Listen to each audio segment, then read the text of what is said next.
Acá parece ser que la Constitución dejó de ser la guía de muchos porque se piensa que se puede modificar al arbitrio de cualquiera.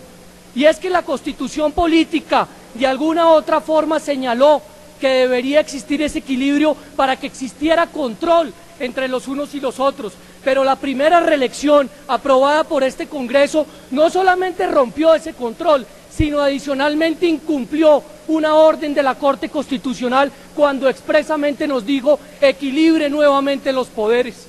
Y comenzando este segundo mandato, se trató de equilibrar nuevamente esos poderes y ni siquiera se abordó el debate, porque creíamos o porque pensamos o porque nos hacen creer que solamente el poder debe estar en cabeza de la figura del Ejecutivo. Eso no solamente es peligroso, sino adicionalmente es inconveniente desde el punto de vista del derecho ciudadano y de la garantía de los mismos. Pero adicionalmente, presidente, ¿por qué razón? Para entrar en temas formales, presidente, ¿por qué razón se tomó la determinación de acudir a un referendo o no de acudir a una consulta o no de acudir a una asamblea o no de acudir a un acto legislativo? Por una simple razón, porque la Corte Constitucional, cuando analizó la primera reelección, señaló con claridad que al Congreso no le era dable modificar en los temas de reelección, sino por una sola vez la materia. ¿Y por qué? Porque se estaría sustituyendo la Constitución y la Corte dijo con claridad, eso no es posible y eso no se debe hacer. Por esa razón, cuando este debate se dio en la Comisión Primera, con claridad, los miembros de la Comisión Primera no solamente ajustaron y acudieron al texto que fue presentado y firmado por los ciudadanos, sino que negaron expresamente una proposición para modificar el mismo. Y al negar eso expresamente, para todos es conocido, sobre todo para todos los que estamos sentados acá, que no era posible revivirlo como lo hizo el Senado de la República.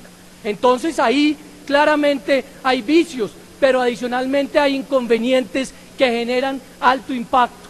Nosotros desde el punto de vista político, desde el punto de vista jurídico, pero sobre todo desde el punto de vista constitucional, en el entendido que la Constitución es el encuadramiento político de los fenómenos jurídicos, pensamos que este país no merece seguir modificando sus instituciones. Este no es un debate de personas, este no es un debate de momento, este es un debate de protección de las instituciones. Y hoy leía, señor presidente, a un importante columnista en el periódico El Espectador que a propósito del estado de opinión, permítame, abro comillas con su autorización porque yo sé que en este recinto no se puede leer, decía lo siguiente: la historia universal enseña que las dictaduras no solo pueden ser ejercidas por las personas, sino también por las mayorías. Grave riesgo corre una democracia cuando un grupo de personas legitimadas en su condición mayoritaria altera las reglas de juego para perpetuarse en el poder. Entonces, ¿dónde quedan las garantías para las minorías, los derechos de la oposición y la perspectiva de la participación política de las nuevas generaciones? Nuevas generaciones que creemos y tenemos el derecho de poder hacer política, nuevas generaciones que creemos y tenemos el derecho de salir a participar y a promover nuestras ideas para que ellas puedan por lo menos ser tenidas en cuenta por los ciudadanos. Y continuaba señalando, mucha sangre se ha corrido por esta causa en estas tierras. Si aceptamos la tesis del estado de opinión, quizás algún día deberamos aceptar la conveniencia de la reelección presidencial indefinida. Y subrayo, ¿dónde queda entonces la legitimidad de nuestra nación para diferenciarse de las dictaduras disfrazadas que hoy ciernen sobre países vecinos? Vale la pena hacer ese tipo de reflexiones, porque acá de por medio no solamente está la institucionalidad, sino un pacto social que en el año 91 se logró.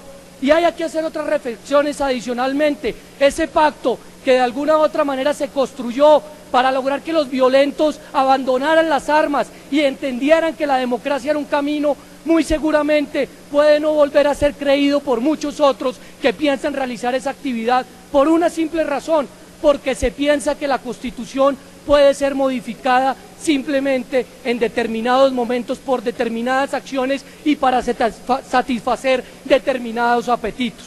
Nosotros particularmente no acompañamos el acta de conciliación entonces por las razones expuestas, pero invitamos, claro que sí, a que la decisión se tome pronto, porque este país no merece seguir estando en ascuas a propósito de una indefinición que no solamente nos está causando problemas de orden internacional, sino nos está causando problemas de orden interno.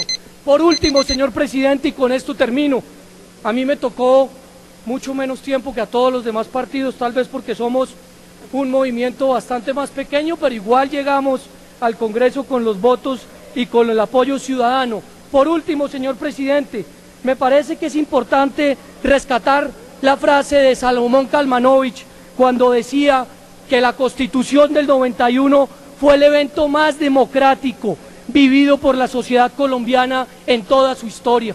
Respetemos esos principios contemplados en esa Constitución, hagamos honra de que acá necesitamos, en primer lugar, defender los derechos y las libertades de los ciudadanos.